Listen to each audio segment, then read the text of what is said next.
Hello everyone, কেমন আছো তোমরা? আশা করছি তোমরা সকলে খুব ভালো আছো আর আমিও খুব ভালো আছি। তো আজকে আমি তোমাদেরকে দেখাবো বাটারফ্লাই স্লিভ কিভাবে কাটিং করব এবং খুব সহজ পদ্ধতিতে। দেখো এখানে আমি 2 ভাঁজ কাপড় নিয়েছি, দুটো হাতা একসাথে বের করবো, তাই আমি লম্বাতেও নিয়ে নিয়েছি 14 ইঞ্চি আর চওড়াতেও 14 ইঞ্চি কাপড়।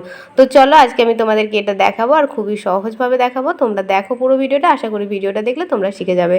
তো এখানে আমি দুটো হাতায় বের করব। তো প্রথমে দেখো এক ভাঁজ করলাম, তারপরে আবার এটাকে ভাঁজ করে নেব, মানে 4 ভাঁজে হচ্ছে। এখানে আমাদের 8টা ভাঁজ হয়েছে কারণ আমরা দুটো হাত বের করব। তো দেখো কোণ থেকে আমরা যে কোনো এক সাইড থেকে আমরা লম্বার মাপটা নিয়ে নিয়েছি। তো এখানে দেখো আমার 7 ইঞ্চি আসছে, তো আমি পুরোটাকে নিয়ে নেব। তো পুরোটাকে আমরা এভাবে রাউন্ড শেপ করে দিয়ে দেবো, পুরোটাই 7 ইঞ্চি 7 ইঞ্চি এইভাবে রাউন্ডে ঘুরিয়ে আমরা পুরোটাই যেমন স্কার্ট তৈরি করি ঠিক সেই রকম প্রসেসে কিন্তু আমাদের এটা রাউন্ড করে নিতে হবে। তো দেখো এখানটাতে আমরা রাউন্ড শেপটা করে নিচ্ছি। তো এইভাবে আমরা এটাকে কাটিং করে নেব। খুবই সহজ পদ্ধতি, তোমরা দেখো, আশা করি ভিডিওটা দেখলে তোমরা শিখে যাবে। তো দেখো আমরা এটা কাটিং করে নিয়েছি আর এখানে মাঝে কিন্তু আমরা কোণে একটা মিডিল পয়েন্টের একটা আমরা মার্ক করে নিলাম, যাতে আমরা বুঝতে পারি এটাই আমাদের মিডিল পয়েন্ট। তো এখানে আমরা মার্কটা করে নিলাম। এবার স্কেলের সাহায্যে আমরা এভাবে চারিদিক থেকে একটা মার্ক করে নেব, কারণ আমাদের কাটিং করতে গেলে এই জিনিসটা কিন্তু আমাদের খুবই দরকার। তো তোমরাও এরকমভাবে করে নেবে, তাহলে কিন্তু আমাদের কাটিংটা করতে সুবিধা হবে। তো দেখো এবার আমরা কি করব, যে ব্লাউজটা আমরা দেব, মানে ব্লাউজের যে হাতাটা করব সেই আমাদের আর্মহোলের মাপটা, মানে মোহরার মাপটা পুরোটাই আমরা রাউন্ডে দেখে নেব। আমাদের এটা কিন্তু ফিটিংস দেওয়া আছে, মানে ফিটিংস আর্মহোলের মাপ আমরা ব্লাউজটা কিন্তু এখানে ফিটিংস করে নিয়েছি। ফিটিংস করার পরে আমাদের আর্মহোল কতটা আসছে সেটা দেখে নেব। তো এখানে দেখো আমার 16 ইঞ্চি আসছে। ঠিক সেরকমভাবে তোমরাও করবে, কুর্তিতে করো বা ব্লাউজে আগে ফিটিংস দিয়ে নেবে, তারপরে আর্মহোলের মাপটা নেবে। তো দেখো আমি এখানে দেখিয়ে দিয়েছি কি আমার ব্লাউজ কিন্তু ফিটিংস করে নিয়েছি। ফিটিংস করার পরে কিন্তু এই হাতাটা লাগবে। এবার দেখো আমার 16 ইঞ্চি হয়েছে, তোমরা দেখতেই পেলে। তো 16 ইঞ্চিকে আমরা কি করব, প্রথমে 6 দিয়ে ভাগ করে নেব।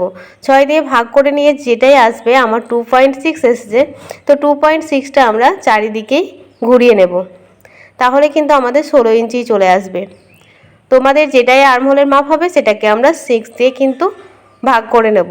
তো দেখো আমাদের 2.6 আছে, তো 2.6টাকে আমরা চারিদিকে এইভাবে মার্ক করে নেব, অবশ্যই মিডিল পয়েন্টের এক সাইড থেকে। দেখতেই পাচ্ছ তোমরা ঠিক এরকমভাবে। এবার এটাকে রাউন্ড শেপ দিয়ে দেব। তো এইভাবে আমরা রাউন্ড শেপ দিয়ে দিলাম। আমরা কিন্তু মিডিল পয়েন্টের এক সাইডেই কিন্তু আমরা করছি, আর অপর সাইডটা কিন্তু আমাদের লেন্থ হবে, নিচের দিকে আমাদের কাপড় কম থাকে। তো দেখো আমাদের অর্ধেকটাতে কিন্তু 8 ইঞ্চি চলে এসেছে, মানে পুরোটাতেই আমাদের 16 ইঞ্চি চলে আসবে। এইভাবে আমরা আগে মাপ করে দেখে নেব 16 ইঞ্চি আসছে কিনা। তো দেখো আমাদের কিন্তু ঠিকঠাক 16 ইঞ্চি চলে এসেছে। এবার আমরা যেটুকু আমাদের রাউন্ড করলাম সেটাকে আমরা কেটে নেব, মানে এটাই হচ্ছে আমাদের আর্মহোলের যেই মাপটা, সেটাই এখানে আমরা হাতাটা লাগাবো। এবার যেহেতু এখানে আমার পিকো মেশিন নেই, তাহলে এখানটাতে আমাদের কি করতে হবে, রাউন্ডে সেলাই করতে গেলে আমরা কি করব, প্রথমে 2 সুত মতন ধরে আমরা পুরো রাউন্ডটাই সেলাই করে নেব। অবশ্যই যতটা কম পারবে সেলাই করতে, হাফ ইঞ্চি ধরে সেলাই করবে না। এখানে প্রথমে আমরা এক ভাঁজেই 2 সুত করে সেলাই করে নেব, তারপরে সেটাকে ভাঁজ করে আবার একটা সেলাই দেব। তাহলে আমাদের দেখো কতটা সুন্দর পিকোর মতনই কিন্তু আমাদের কুচিটা চলে আসবে। তো দেখো প্রথমে আমরা একটা দিয়েছি, তারপরে আর একটা দিয়ে নেব সেলাই। তো দেখো আমাদের দুটো করে কিন্তু এভাবে সেলাই করে নিয়েছি। প্রথমে 2 সুত ধরে সেলাই করেছি, তারপরে আবার 2 সুতোটাকে উল্টে আবার একটা সেলাই দিয়ে নিয়েছি। এভাবে সেলাই করলে দেখো আমাদের হাতার এটা খুব সুন্দর আসে। তো দেখো এখানে আমরা মিডিল পয়েন্টটা আবার একটা মার্ক করে নিলাম, যাতে আমাদের বুঝতে সুবিধা হয় হাতা লাগাতে। এবার হাতাটা লাগাবো কিভাবে, দেখো আমরা পুটের দিক থেকে নিলাম, মানে হাতাটাকে, মানে যে ব্লাউজটা আছে আমরা সোজা করে রাখলাম, আর এই হাতাটাকে আমরা উল্টো করে রাখলাম। এবার যেখানে আমাদের পুটের জয়েন্ট আছে সেখান থেকে কিন্তু আমরা মিডিল পয়েন্টটা রাখলাম, মানে যে দিকটা এক চওড়া বেশি আছে সেই দিকটা রাখলাম, কারণ সেই দিকটাই কিন্তু আমাদের হাতার লেন্থ হবে। আর যেখানে আমরা গোল করে যেটা কাটলাম মোহরিটা, সেইটাকে কিন্তু আমরা নিচের দিকে রাখবো, মানে লেন্থটা যেখানে কম আছে সেই দিকটা কিন্তু আমাদের নিচের দিকে থাকবে। তো দেখো এভাবে কিন্তু আমরা পুরোটাকে রাউন্ড করে সেলাই করে নেব। আর যদি দেখো কি আমাদের 2-1টা কুচি আসছে, সেটা কিন্তু আমাদের যেখানে ফিটিংস লাইন আসবে একদম নিচে, ঠিক সেইখানটাতে আমরা কিন্তু 2-1টা কুচি দিয়ে দিতে পারি।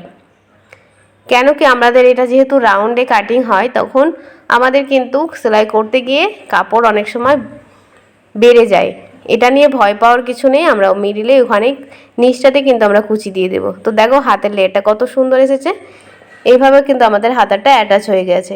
তো দেখো কতটা সুন্দর হয়েছে, বুঝতেই পারছো হাতের লেন্থটা কিন্তু 7 ইঞ্চি আমাদের থাকবে, আর নিচের দিকটা কিন্তু আমাদের কম থাকবে।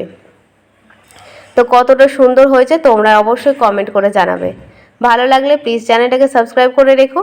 আমি নতুন নতুন জিনিস তোমাদের কিন্তু দেখানোর চেষ্টা করব, যেটা খুব সহজ পদ্ধতিতে। তো দেখো কতটা সুন্দরভাবে কিন্তু আমাদের যেমন পিকো করলে হয়, ঠিক সেরকমভাবে কিন্তু আমাদের দেখো শেপটা চলে এসেছে। তো আমি এটা যেহেতু কাস্টমারের, তো এটা যে সাইজটা খুব ছোট, তাও আমি তোমাদেরকে হাতটা বোঝানোর জন্য জাস্ট একটু গায়ে ভরে দেখালাম কি দেখো কতটা সুন্দর কিন্তু আমাদের হাতারটা এসেছে। তো চলো বন্ধুরা, আজকের মতন টাটা, দেখা হচ্ছে কালকে আবার নতুন ভিডিওর সাথে। তো আজকের মতন টাটা।